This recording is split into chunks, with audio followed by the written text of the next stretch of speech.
울릉공항의 핵심은 이제 사진 한 장으로 설명된다. 바다 위에 떠있는 공사장이 아니라 실제 활주로에 윤곽이 드러난 공항이 되었다는 점이다. 울릉도는 더 이상 배편에만 의존하는 섬으로 남지 않는다. 기상악화로 여객선이 묶이면 며칠씩 고립되던 섬이 이제 항공기로 연결되는 단계에 들어섰다. 가장 강한 장면은 활주로다. 동해 한가운데 절벽과 파도 사이에 1200m 활주로가 모습을 드러내고 있다. 보도 제목에서는 공정률 88%라는 숫자가 전면에 나왔다. 다만 최근 세부 자료에서는 2026년 5월 말 기준 전체 공정률 78.1%가 확인된다. 어떤 숫자를 보더라도 핵심은 같다. 울릉공항은 더 이상 계획 단계가 아니라 개항을 향해 마지막 구간으로 진입한 국가 인프라 사업이라는 것이다. 이 공사는 단순히 포클레인 몇 대가 흙을 옮기는 수준이 아니다. 울릉공항은 산을 깎고 바다를 메우고 파도를 막으며 만들어지는 해상공항이다. 가두봉 절취 공사는 전체 912만 세제곱미터 가운데 648만 세제곱미터가 진행돼 71.3% 수준에 도달했다. 바다 매립 공사는 전체 827만 세제곱미터 가운데 511만 세제곱미터가 채워져 61.8% 수준까지 올라왔다. 숫자만 보면 건조하지만 실제 의미는 거대하다. 산 하나의 지형이 바뀌고 바다 한 구역이 육지로 바뀌고 있다는 뜻이다. 울릉공항이 주목받는 이유는 위치 때문이다. 울릉도는 경상북도 포항에서 배로 이동해야 하는 대표적인 원거리 섬이다. 바다가 잔잔하면 몇 시간이면 닿지만 파도가 높거나 기상이 나빠지면 모든 일정이 흔들린다. 주민의 병원 이동, 관광객의 귀가 생필품 운송 공공행정까지 배편에 묶여왔다. 공항이 열리면 이 구조가 바뀐다. 배로만 닿던 섬이 항공망에 들어오면서 울릉도는 사실상 내륙과 같은 시간권 안으로 들어가게 된다. 특히 의료와 재난 대응에서 효과가 크다. 섬 지역에서 가장 무서운 것은 거리보다 시간이다. 응급 환자가 발생했을 때 배가 뜨지 못하면 골든타임은 빠르게 사라진다. 항공로가 확보되면 응급 이송 구조 인력 투입, 재난물자 수송이 훨씬 빨라진다. 관광객을 더 많이 받는 것보다 더 중요한 변화는 주민의 생존 인프라가 바뀐다는 점이다. 하지만 이 공항은 쉬운 공항이 아니다. 활주로 길이는 1200m로 계획되어 있다. 일반적인 대형 제트 여객기가 여유 있게 뜨고 내리는 공항과는 울릉공항은 다르다. 소형 항공기 중심의 공항이다. 50인승급 항공기 운항이 핵심으로 거론되어 왔고 섬 공항이라는 특성상 기상 조건 바람 방향 활주로, 길이 접근 각도 파도와 해무가 모두 변수로 작용한다. 그래서 1200m 활주로가 충분한지 1500m까지 늘려야 하는지에 대한 논쟁이 계속된 것이다. 이 논쟁은 단순한 숫자 싸움이 아니다. 1200m와 1500m의 차이는 300m다. 그러나 항공안전에서는 이 300m가 이륙 중단거리, 착륙 여유거리, 비상상황 대응 능력과 연결된다. 울릉도처럼 바다에 둘러싸이고 산악 지형이 가까운 공항에서는 작은 여유도 중요하다. 공항이 만들어졌다는 사실보다 더 중요한 것은 실제로 안정적으로 운항할 수 있느냐는 문제다. 경제적 기대도 크다. 울릉도는 독도 접근 거점이자 동해 관광의 상징적 공간이다. 공항 개항 이후에는 당일 여행, 고급 숙박지역, 특산품 판매, 해양 관광 역사, 관광이 동시에 확대될 수 있다. 지금까지 울릉도 여행은 배편 예약과 날씨 확인이 가장 큰 장벽이었다. 항공편이 생기면 이 장벽이 낮아진다. 수도권과 영남권 관광객의 접근성이 달라지고 섬 경제는 계절 장사에서 연중 관광 구조로 이동할 가능성이 커진다. 그러나 관광 증가가 무조건 축복은 아니다. 울릉도는 면적이 제한된 섬이다. 관광객이 늘면 숙박도로 상하수도, 쓰레기 처리 전력 공급 자연 훼손 문제가 함께 커진다. 공항은 사람을 빠르게 데려오는 장치지만 섬이 감당할 수 있는 인프라가 따라오지 못하면 오히려 주민 불평과 환경 부담이 폭발할 수 있다. 그래서 울릉공항은 단순히 활주로 공사가 끝났느냐가 아니라 섬 전체 시스템이 준비됐느냐로 평가해야 한다. 전략적 의미도 무시할 수 없다. 울릉도는 동해 한복판에 있다. 이 위치는 관광지 이상의 의미를 갖는다. 해양 감시, 구조 활동, 기상 관측, 해상 교통 안전, 독도와 연결된 상징성까지 모두 얽혀 있다. 민간 공항이라 해도 활주로가 생기면 국가의 대응 방향은 넓어진다. 대형 군사기지로 보는 것은 과장일 수 있지만 위기 상황에서 인력과 장비를 더 빠르게 투입할 수 있는 기반이 생긴다는 점은 분명하다. 공사 방식 자체도 상징적이다. 울릉공항은 육지의 평평한 땅에 만드는 공항이 아니다. 파도와 수심 안반 절벽 바람을 상대해야 한다. 방파제와 호환 구조물이 공항의 생명선이 되고 매립지의 안정성이 활주로의 안전성과 직결된다. 겉으로 보이는 것은 활주로 한 줄이지만 그 아래에는 수백만 세제곱미터의 토석과 해상 구조물이 쌓여 있다.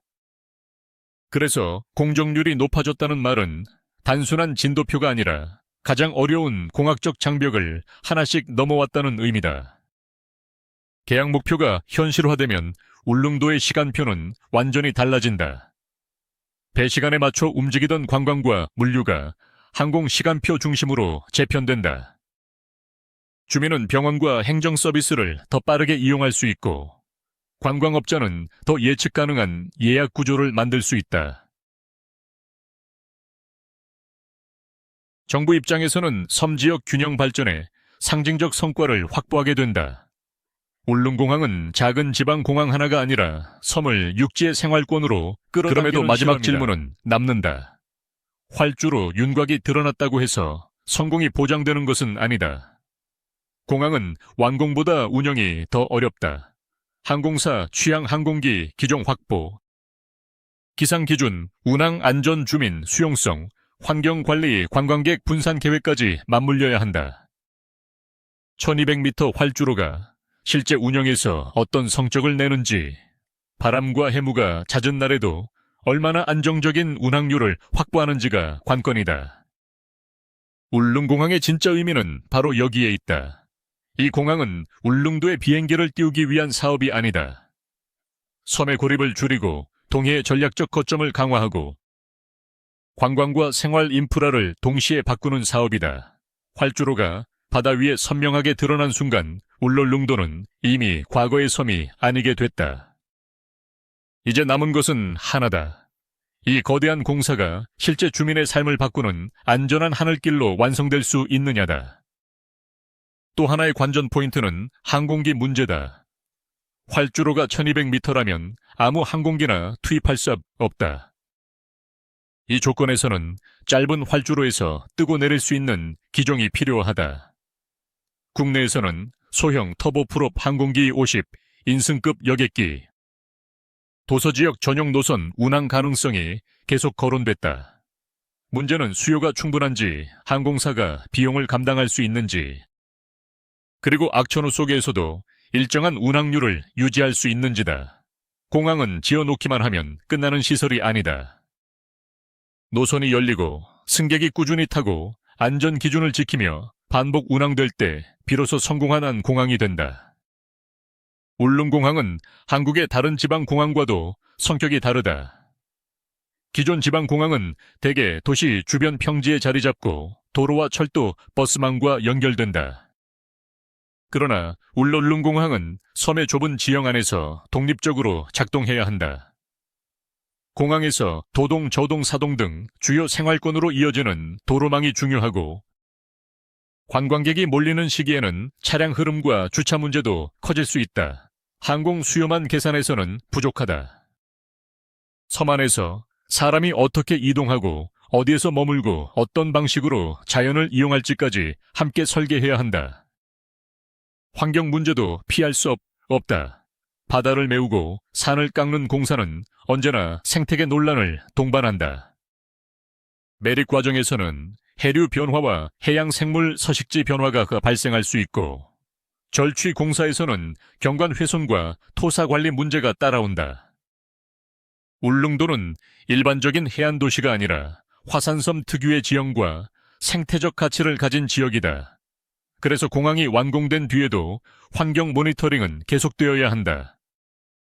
공사 기간의 관리보다 더 중요한 것은 개항 이후 수십 년 동안 섬의 자연이 어떤 압박을 받는지 추적하는 일이다. 지역 주민의 기대와 우려도 동시에 존재한다. 기대는 분명하다. 병원 접근성이 좋아지고 가족과의 왕래가 쉬워지고 농수산물과 특산품의 판로가 넓어질 수 있다. 관광업과 숙박업 식당, 운송업에는 새로운 기회가 열린다. 그러나 우려도 현실적이다. 땅값과 물가 상승, 조용한 생활 환경의 변화, 외부 자본 유입 성수기 과밀화가 주민의 부담으로 돌아올 수 있다. 공항은 돈을 가져오지만 동시에 생활의 속도를 바꾼다. 이 변화가 누구에게 이익이 되고 누구에게 부담이 되는지가 앞으로의 핵심 쟁점이다. 정치적으로도 울릉공항은 상징성이 크다. 섬 지역 인프라는 늘 표심과 지역 균형 발전의 언어로 설명되어 왔다. 그러나 울릉공항은 단순한 선거 공약을 넘어선다. 수천억 원대 예산이 투입되고 해상 매립과 산지 절취가 결합된 장기 사업이며, 개항 이후에도 운영 비용과 안전 관리가 계속 필요하다. 그래서 완공 시점의 박수보다 중요한 것은 장기 운영 계획이다. 공항이 지역의 자산이 될지 부담이 될지는 개항 후 몇 년 동안의 실제 성과가 결정한다. 군사적 관점에서도 지나친 과장은 경계해야 하지만 위치의 가치는 분명히 짚어야 한다. 울릉도는 독도와 동해 해역을 바라보는 전략적 전초지대다. 공항이 생기면 평시에는 민간 교통망으로 기능하지만 재난이나 해상 사고, 대규모 구조 상황에서는 국가 대응 능력을 높이는 기반이 된다. 헬기와 선박 중심의 대응에서 고정익 항공기까지 선택지가 넓어질 수 있다면 동해 먼바다에서 발생하는 위기 대응 속도는 달라질 수 있다. 이것이 울릉공항을 단순 관광공항으로만 볼 수 없는 이유다. 결국 울릉공항의 핵심 장면은 활주로가 아니라 시간의 변화다. 예전에는 울릉도에 가기 전 먼저 바다 날씨를 봐야 했다. 배가 뜨는지 돌아오는 배가 있는지, 갑자기 풍랑주의보가 내려지지 않는지가 여행과 생활의 첫 번째 조건이었다. 공항이 열리면 이 기준이 바뀐다. 물론 항공기도 날씨의 영향을 받지만 교통 선택지가 하나 더 생긴다는 사실만으로도 섬의 리스크는 크게 줄어든다. 하나의 교통망이 끊겨도 다른 길이 남는다는 것은 섬 주민에게는 단순한 편의가 아니라 안전망이다. 그래서 이 이야기는 공정률 숫자만으로 끝낼 수 없다. 88%라는 제목이든 78.1%라는 확인 수치든 중요한 것은 울릉공항이 이제 눈앞의 현실로 다가왔다는 점이다. 가도봉 648만 세제곱미터 절취 매립, 511만 세제곱미터 1200m 활주로, 1500m 논쟁, 소형 항공기 운항, 동해 전략 거점이라는 키워드가 하나로 묶이고 있다. 이 공항은 완공되는 순간부터 평가가 시작된다. 얼마나 빨리 지었느냐보다 얼마나 안전하게 운영하느냐가 진짜 시험대가 될 것이다.